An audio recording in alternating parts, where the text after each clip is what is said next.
Hi everyone, this is Jamie and welcome to another episode of the Yogi Within podcast. Let's just check this is right. Yeah.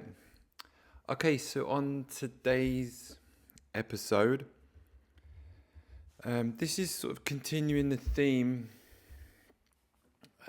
around, I guess we could say Ashtanga Yoga, but not in terms of, let's just clarify that actually. So today's topic is going to be on Satya.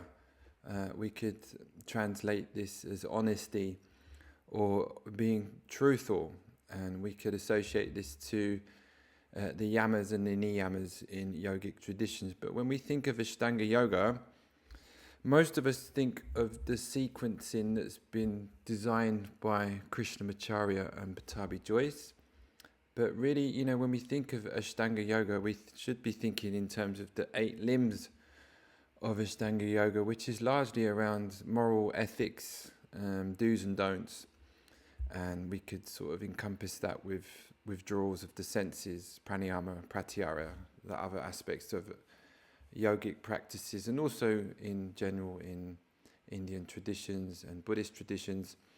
And I'll cover that a little bit later. But today's episode is mostly going to be around Satya, and also a conversation I had with a student this week actually, which I'm going to bring into today's talk around practice, around potentially daily practice, and why some of us are drawn to practice more often. What is it about yogic practice, pranayama practice, ritualizing these traditions? What is it that draws us to daily practice? Because some of us are naturally drawn to this, some of us actually don't want to practice so often, which is obviously fine, but some of us are naturally drawn to a daily practice, and I'm going to talk about why that's the case, and this is going to be related to Satya, around truthfulness. So let's just clear up some things around this, because as I've said on previous podcasts, largely what I see around yoga practice is mostly stretching and strength work, potentially to music, in more of a gym kind of setting in yoga studios. And as I've said before, there's nothing wrong with this, but it's good to think about what we're doing in these practices. When we first come, lots of us, it really is stretching and strength work and things like this, and maybe that's mostly what we focus on. But I would say the longer you do this and the more you study and the more this becomes something personal and deeper within you, this is a religious practice to me. The word religion and religiousness, I think sometimes can have, maybe some people have a negative relationship to that or a negative connotation with that. But for me, this is a religious practice, yoga practice, yogic traditions, ritualizing these practices, to me is religious in nature. And when we think of religion, we could think about, my definition is having a relationship with something that is sacred, something that's spiritual and divine, something you can't put into words. I've tried to describe this on previous episodes, and it's very difficult to do so. I didn't grow up religious. My father would probably have described himself as an atheist, someone who didn't believe in a religion.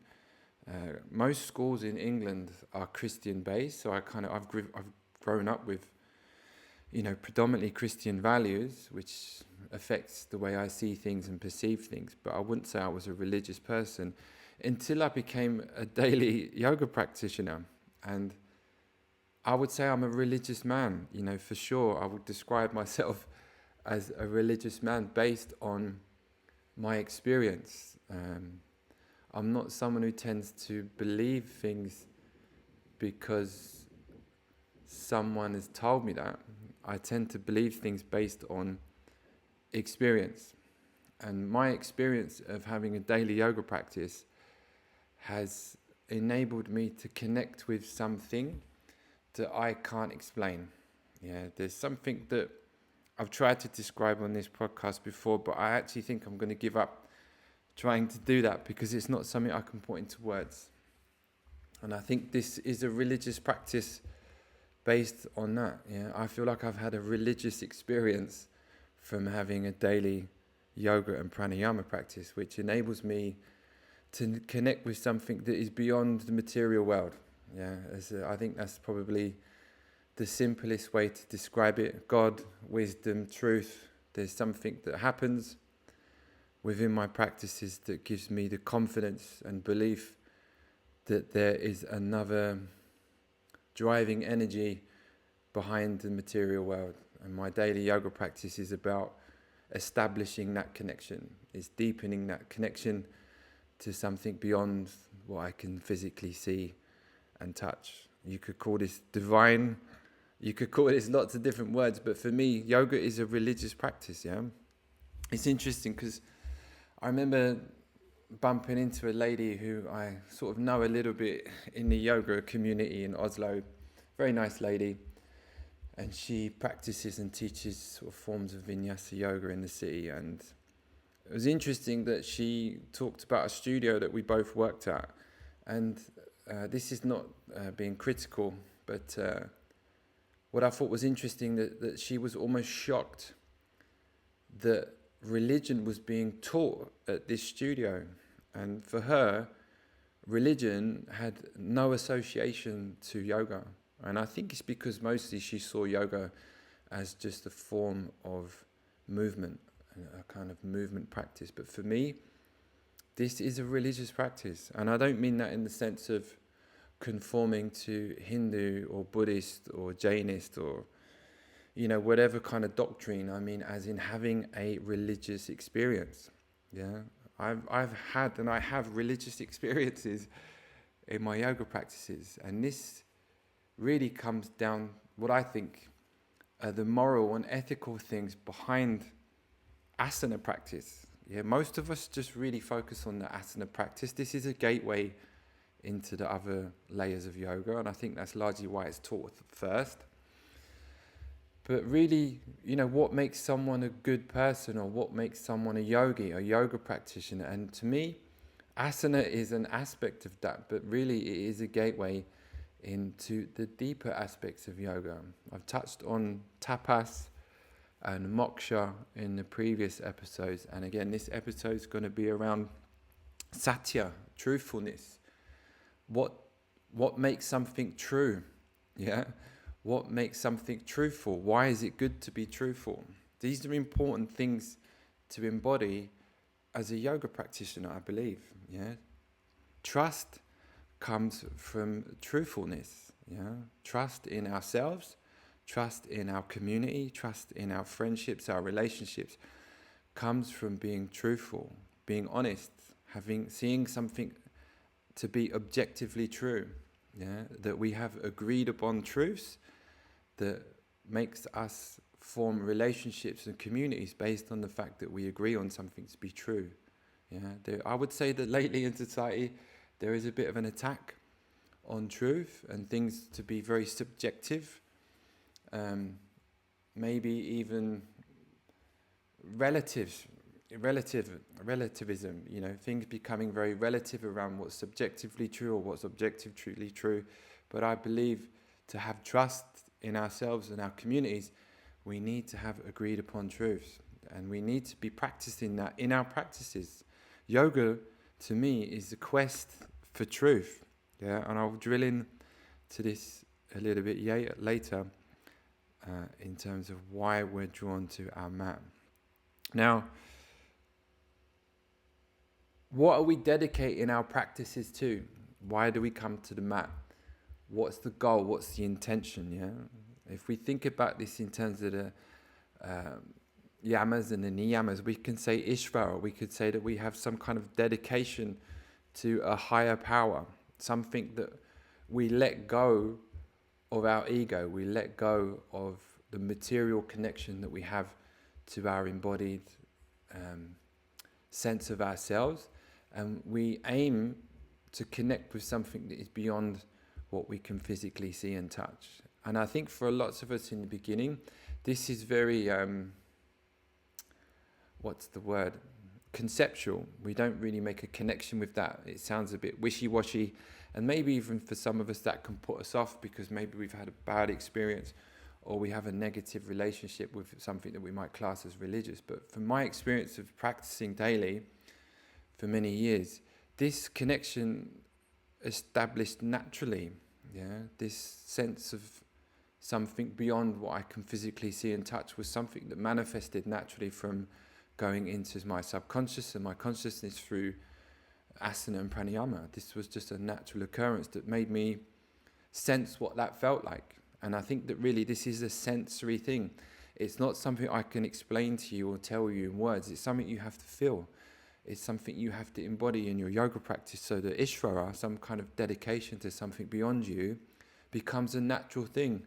Not just some Hindu deity or some sort of Buddhist deity that we might put a picture on our wall and this makes us look and feel like a yogi, but we don't really have any real established connection to that. It's something that maybe symbolizes something for us, and this could be good in the beginning because it gives us an intention or something to focus on. But for me,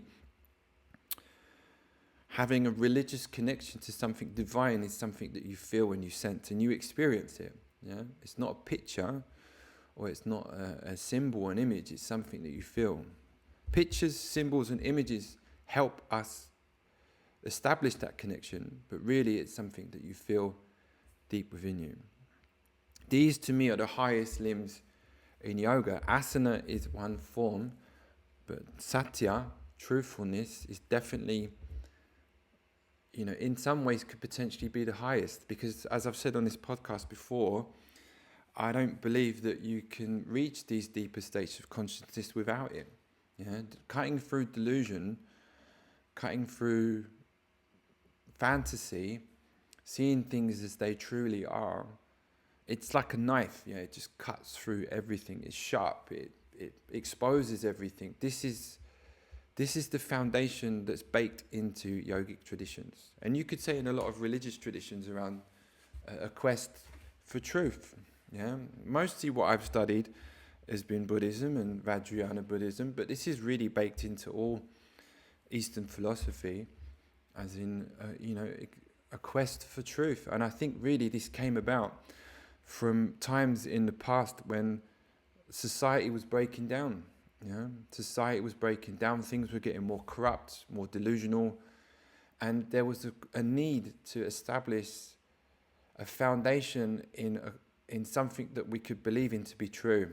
And I think, again, when you have a group of people or an individual that's focused on that, this creates cohesiveness, this creates stability, and this creates connection between humans when we trust each other, when we trust and we have common goals around doing the right things. Again, the yamas and the niyamas, these are around focuses that we have in our life that are beyond how flexible and how strong we are. It's about creating good people. We want to establish communities of good-hearted people that we trust, who have an agreed upon foundation around truthfulness. This is baked into yogic traditions, and really should be baked into most societies that want to get along well.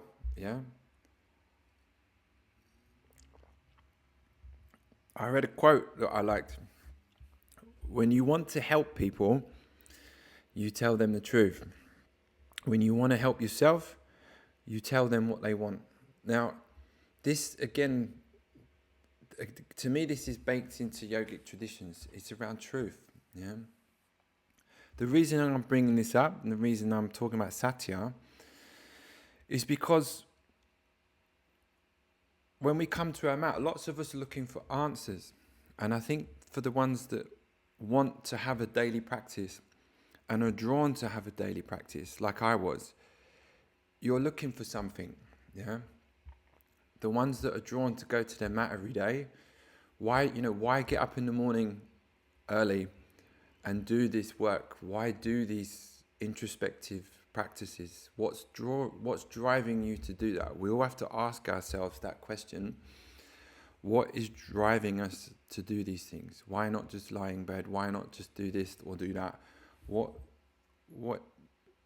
driving you to go deeper into your consciousness and your subconsciousness? And I believe it's because we're looking for answers. I was. Yeah. There's a need to understand things. There's a need to understand things in the body and the mind. Yeah. And it's addictive in that way. Yeah. It's addictive in the sense that something's not satisfied in some way. Yeah. There's something in you. It's almost like a splinter. Yeah. Underneath the skin, it's kind of itching, and you can't not listen to that. Once you start establishing a movement practice like Ashtanga yoga, for example, you establish this foundation that is important to you. Yeah, it's calm, it's safe. Your mat is a safe space. It's a place for introspection. It's a place for clarity. Yeah, this is a truthful space.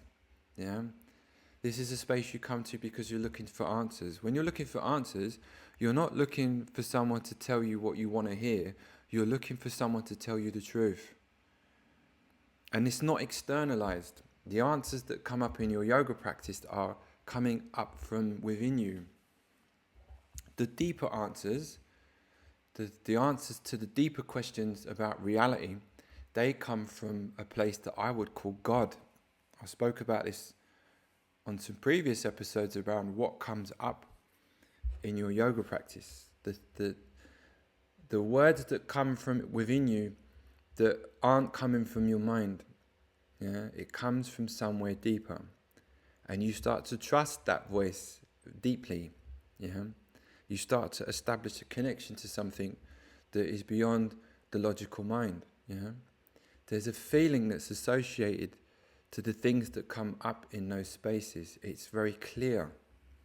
In Buddhism, you could say that this space is called clear light. Yeah, there's a space within your subconsciousness or your consciousness that is different to anything else you experience. Yeah, you could call this Satya. Yeah, it's easy for me to say this on a podcast, but it's something you have to experience. When you establish a connection to that realm, or you establish a connection to that place, you could call this the source. It's very difficult to describe this into words. I've tried many times on this podcast. It's very difficult. Something you have to experience. And this to me happens from regular routine practice, where you go into a different embodied state. The different states you enter through your breath and movement establish a connection to this other space that's within you. Yeah. In Buddhism, let's sidetrack a little bit. In Buddhism, we could really say that there are two truths. Yeah. There's Samvriti Satya, which is the kind of everyday truth, which is the kind of objective truth that I exist, this table exists, and then we agree on these objective truths. Then we could say that there's the Paramata Satya, which we could say is the ultimate truth. This is something that is beyond our direct realization of reality. And this is something I did a specific podcast on this episode around sunyata. I'm not going to go into that. This is beyond language and beyond conceptual ideas of truth. Go and check out my episode on sunyata. And we could say in Buddhism that this is the ultimate quest, what we're looking for in terms of truth, in terms of Satya. So this is baked into Eastern traditions, this quest for truth. Why is this so important? Yeah, what is it that's so important about truth in yogic traditions? Why is it baked into yogic traditions? And I believe that it's because we're trying to escape the mind. Yeah? The mind will always try to create delusional fantasies and stories to make us feel better. This goes back to the quote I was using at the beginning of this podcast. The mind will definitely tell you something you want to hear to make you feel better. This is the kind of the ego, the job of the mind is to really do that. It's to kind of create avoidance, safety, and illusionary thoughts to make you feel better and more comfortable. What will really help you the most, in my experience in life and generally in your yoga practice, is to seek out truth, is to seek out the answers that we're looking for, the deeper answers. And for some of us that are struggling in life, maybe we suffer more in some ways, I believe this is what drives us to come to our mat on such a regular basis. We feel something truthful. You feel something in your mat that you don't feel in other spaces in your life, and you're drawn to that. I'm drawn to that. I'm drawn to that daily. Yeah. As I've spoke to many students about, just observe your mind and your body if you don't practice for a few days. Yeah, it's different. You feel out of sorts. You feel imbalanced, and there's a need to be drawn back to that space again. Yeah, there's a need to be drawn back to that state that your mind and your consciousness and your body goes into when you're on your mat.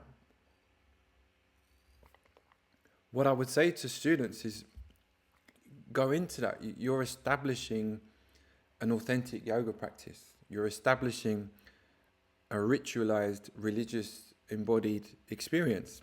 Yeah, this gets, what's the word? This sort of is neglected in some ways, I think, when people think of yoga practice in the West around modern studios. But this is a ritualized, religious, embodied connection to something divine. Yeah, and it's good to think about that when we come to our mat. It's not just stretching and strength work. Yeah, it's not. 100% not. If it was, I wouldn't still do this.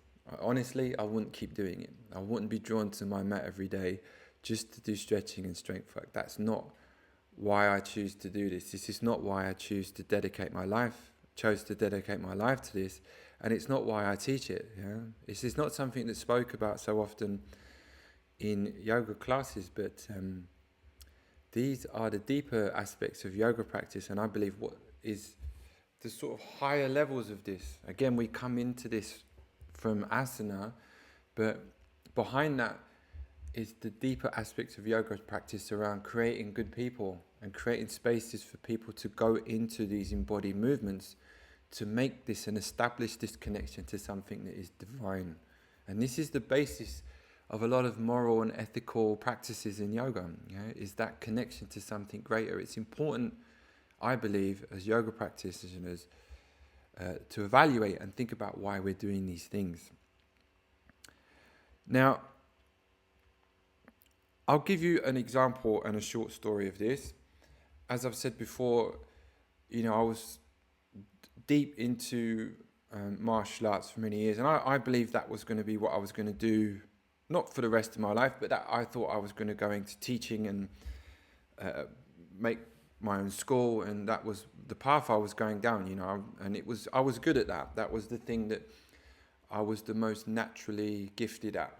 Out of everything I've ever done in my life, martial arts was the thing that came to me the easiest, and I would say I was just, flow state. That just worked for me. So, and there was this tipping point in my life.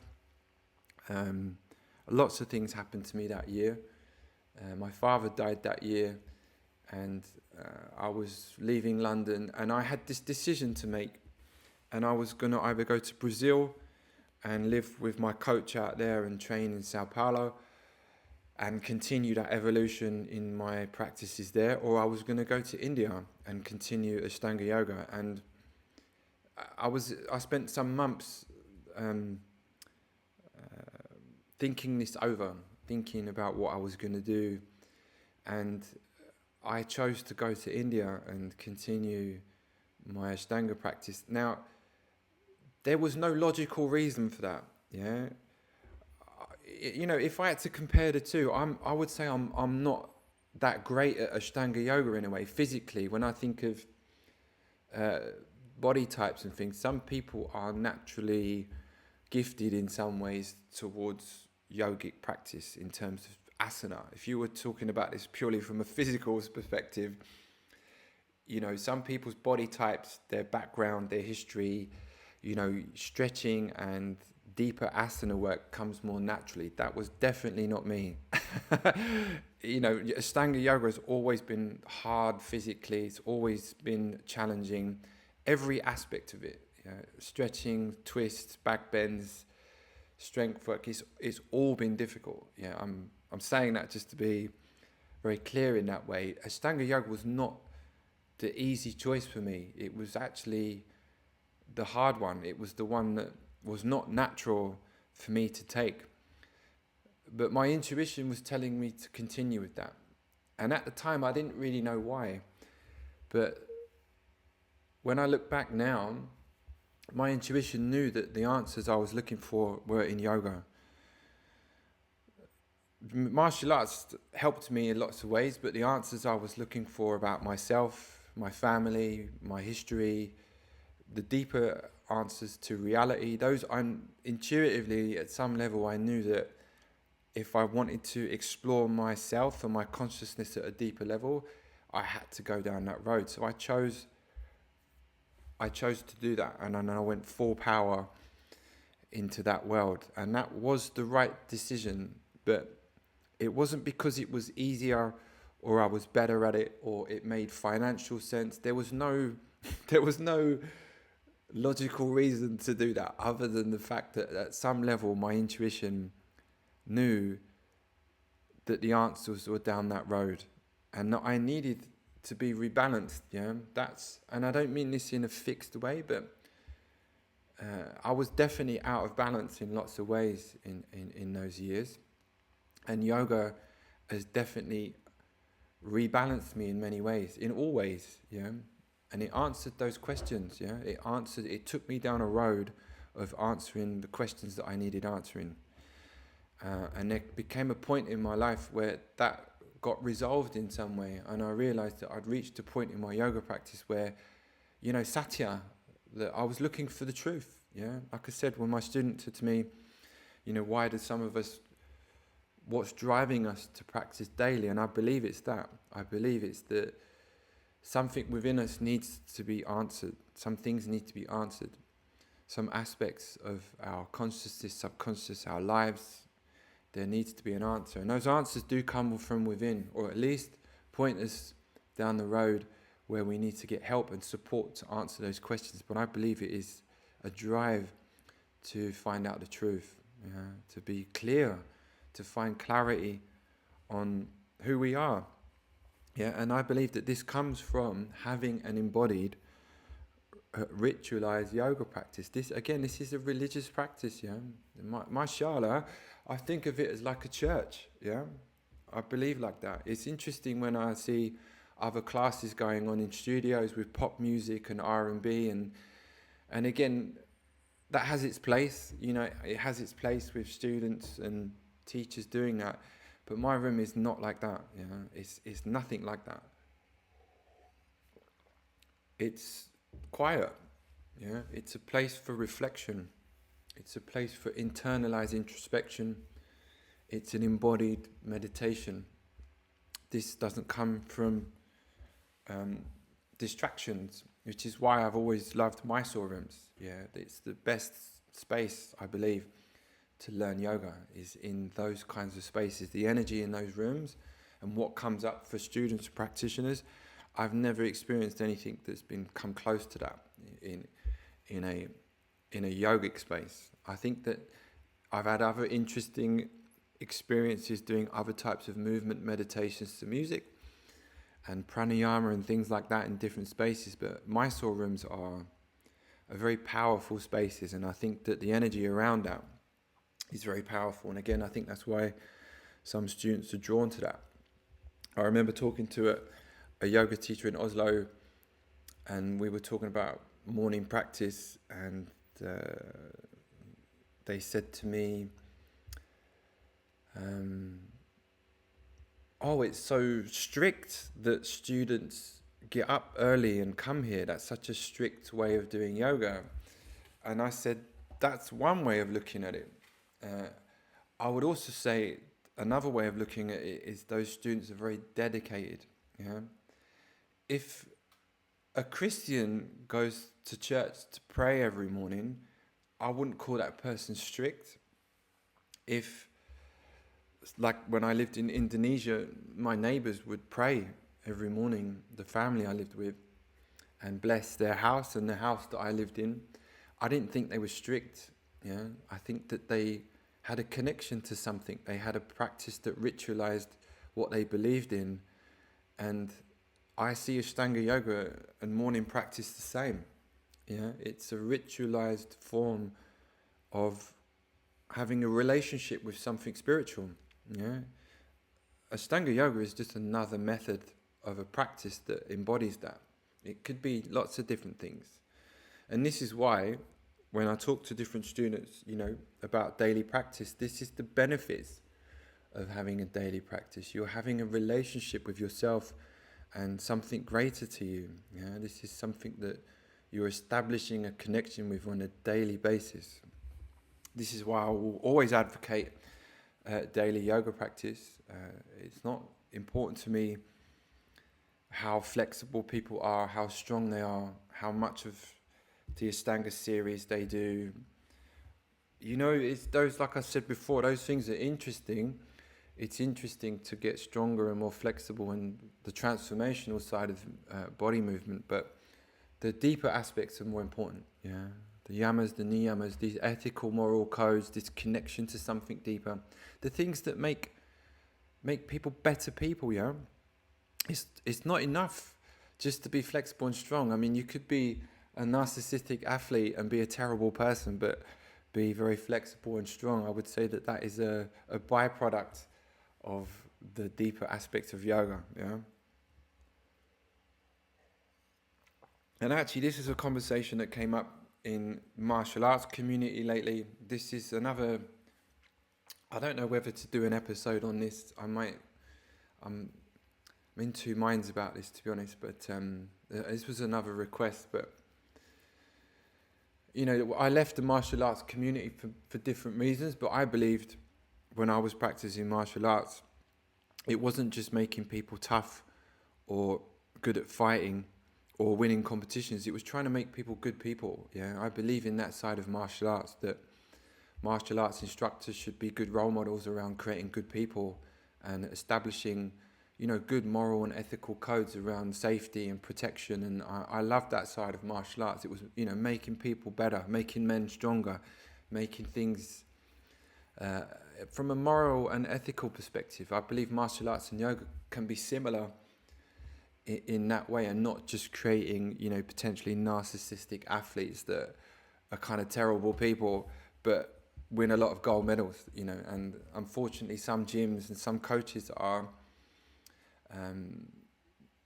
driven that way. They're not necessarily the most balanced people, and they don't necessarily create the best students who maybe don't practice the martial arts side of those practices, but really are just competitive athletes. And it's not to say all competitive athletes aren't good people, but I'm very much an advocate for focusing on, creating good people, honest, truthful, Satya, good environments where people, where there's a lot of trust, and it creates community and it creates relationships and trust that happens from being truthful. To me, those are the basis of making a good sangha, making a good community of people that are cohesive. Yeah, and this is the same in yoga. Yeah, you want that basis, that foundation of what you're trying to create in your community, a community of trust, truth, and connection that comes from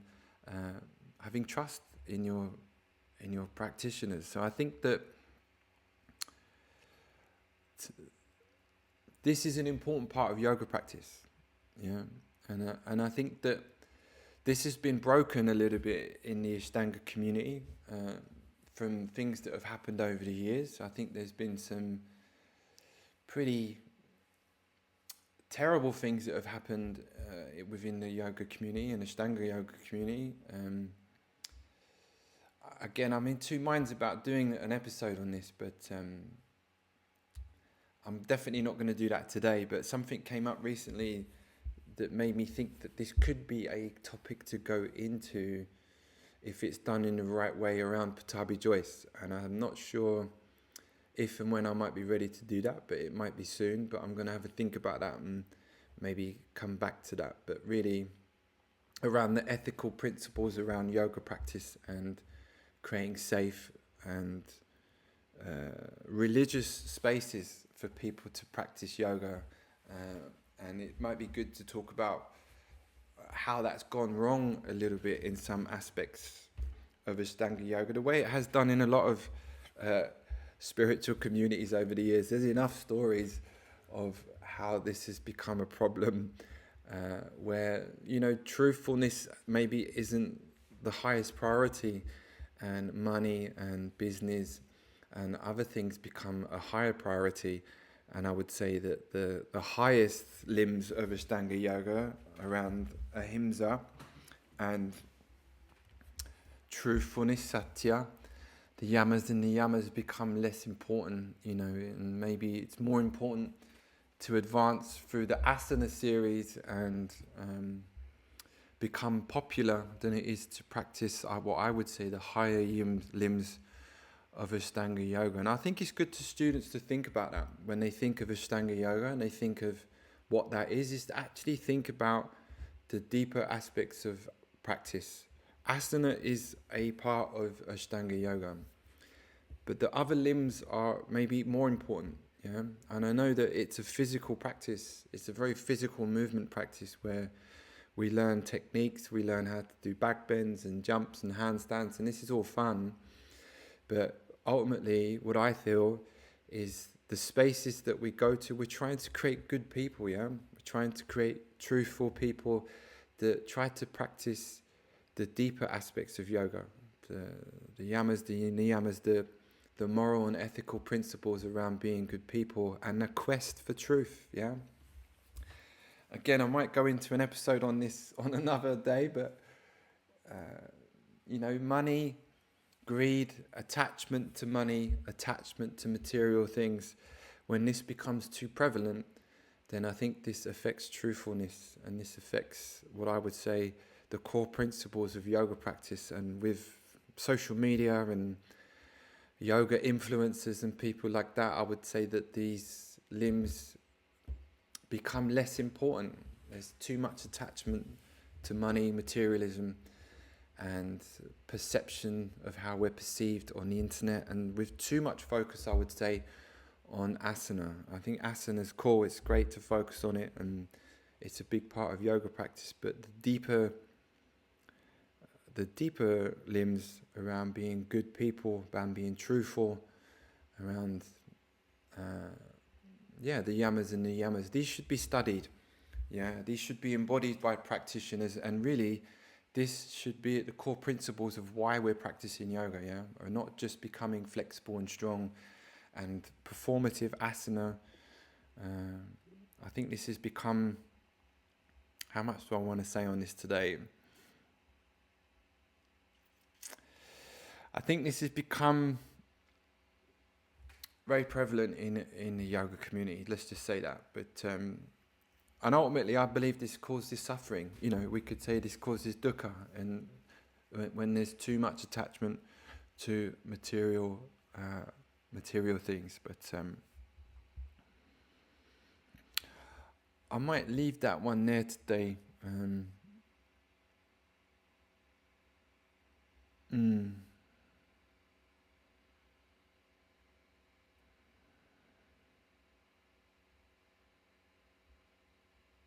Maybe I can just finish with this. I don't think you need to be a religious person necessarily to come to yoga, and I think that can put some people off, in terms of your relationship to that before. But I think it's good to think about this in terms of something beyond what you experience in the material world. And like I said before, when I teach pranayama, and the way I've constructed the courses that I teach in pranayama, the main focuses that take you to these deeper places are love and truth. Yeah, I can't emphasize that enough.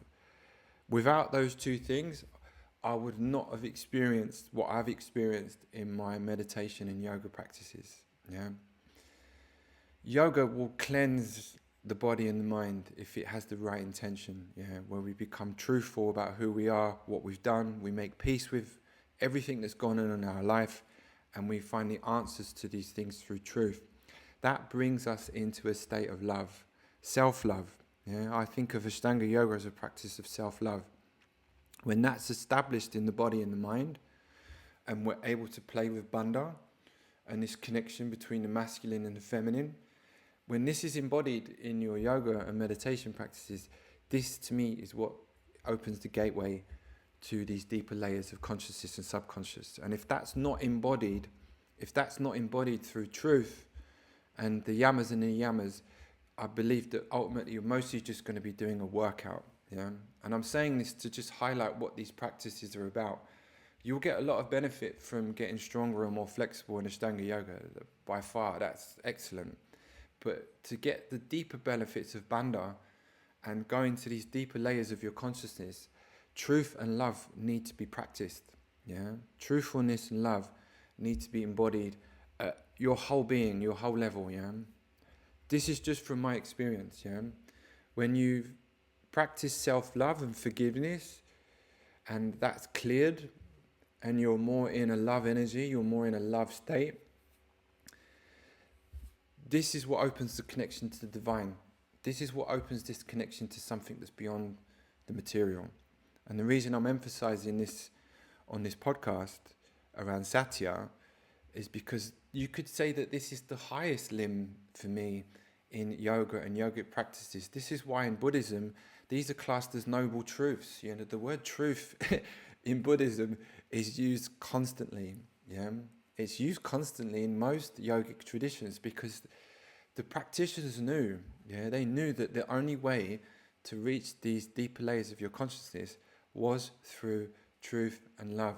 Yeah, asana is a part. It's a smaller part in some ways, and this doesn't really get discussed in yoga rooms or Mysore rooms, which is why there is a need to have a sangha.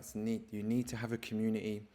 You need to have teachers to talk to. And it's one of the reasons I do this podcast, because it's not so easy to convey everything I believe in and the things that I want to convey to my students in the Mysore room. So we do meet up and have these discussions from time to time, but it's really helpful to communicate those things in a way that students can digest. And I believe that these things just naturally happen over time.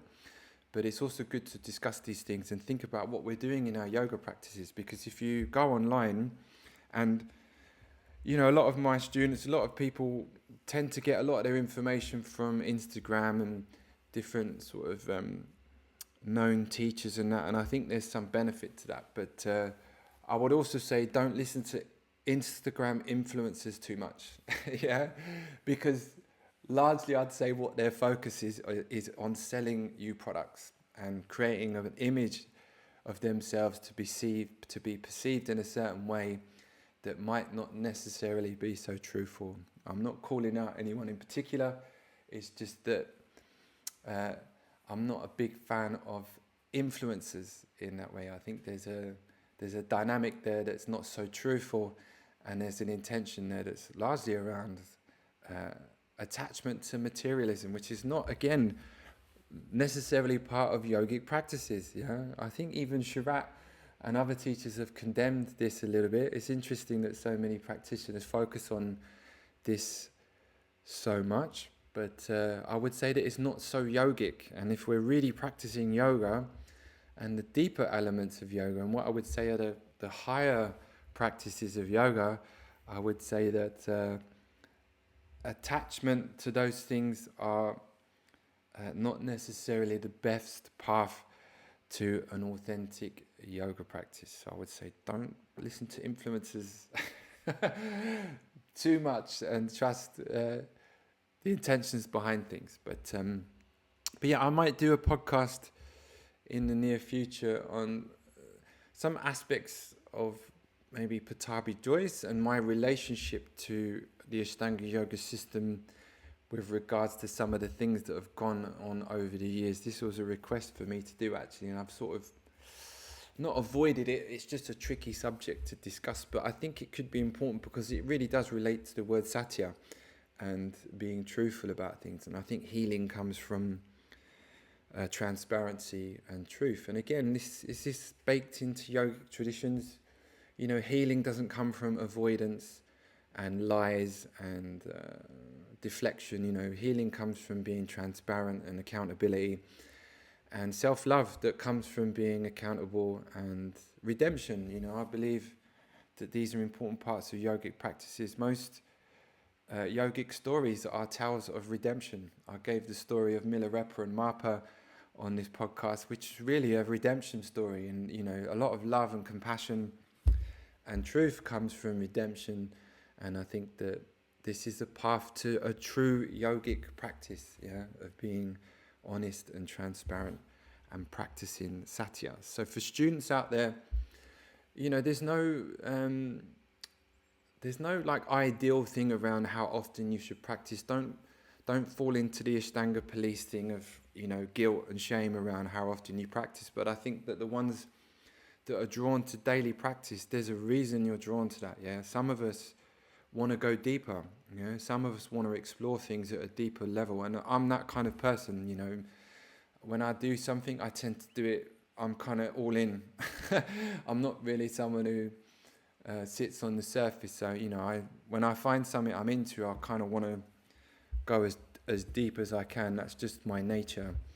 And I think for the ones of us that are like that, it's good to do that. It's some students are drawn that way to go deeper into practices. I think it's an energy thing. You just want to explore something at a deeper level. Humans are naturally curious, and I think the ones of us that are curious to go deeper, you should. It's like listen to your intuition, trust that there's a reason, there's an answer there you're looking for, and trust your intuition to just go deeper into that, explore it more, practice it more, as long as it's, got that healthy balance of bandha and we understand what's driving us. But actually, last thing I'll say on that, this need to go deeper. Now, I went into this on the Sunyata podcast, so actually maybe I've explained that mostly from there, but if you think about this from an energetic level, in Buddhism, they would class this as non-duality. So there's this delusion, you could say, and again, this comes back to truth, that in some way you're separate from that. So the mind will see us as separate from this other space. So you have this physical body that you're in, and your physical mind, and that the space we enter, this divine space that we can enter, in our practices, the delusion from a Buddhist perspective is that you see yourself as separate from that. So the ultimate goal of yogic traditions and practices in Buddhism is to cut that delusion, to realize that these are not separate in that way. So this is what you could call nirvana or moksha, as I talked about in the previous episode, where that state is realized. So you could call that potentially one of the ultimate goals for yoga practice, is to break that delusion between being separate from yourself and this love energy, this love space, clear light, nirvana, moksha. There's lots of different words that have been used to describe this state, but these are baked again into yogic traditions. And again, how do you potentially reach those states is cutting delusion. How do you cut delusion? It comes from truth, the quest for truth. And as I said on the moksha episode, you have to practice that at a grassroots level. It's okay to talk about these things conceptually, but if you're not practicing truthfulness and that isn't baked into your idea around what your practices are, you're not really going to experience that in your meditation and pranayama practices. Again, I believe you are what you practice. If you're practicing truthfulness and you practice in the yamas and the niyamas, you're practicing these noble truths from Buddhism. These are the stepping stones to experience that at a deeper level. I've met lots of, I'm going to say this straight, bullshit yoga teachers. Yeah, I've met sociopathic, narcissistic, terrible people that will quote things from the Bhagavad Gita, and they'll tell you lots of stories from Indian traditions who don't practice this. Yeah, they can sit in a class and describe these things to you in words, but they don't embody them and practice them. Yeah, these things need to be practiced and embodied at a felt level. Yeah, it's no good just reading things from books. These are things. They're doing things. Yeah, it's great to read these things, but you have to embody these things. These have to be experienced and practiced in your daily lives. Yeah, again, we're trying to make good people, trying to make honest, transparent, truthful people to create trust and love. Yeah, love comes from trust. Yeah, again, the goal, love. We all want to experience love at a deeper level. This is my ultimate goal on a personal level, is to experience love more often than not. Yeah, and when I'm in a love energy and love state, everything feels good.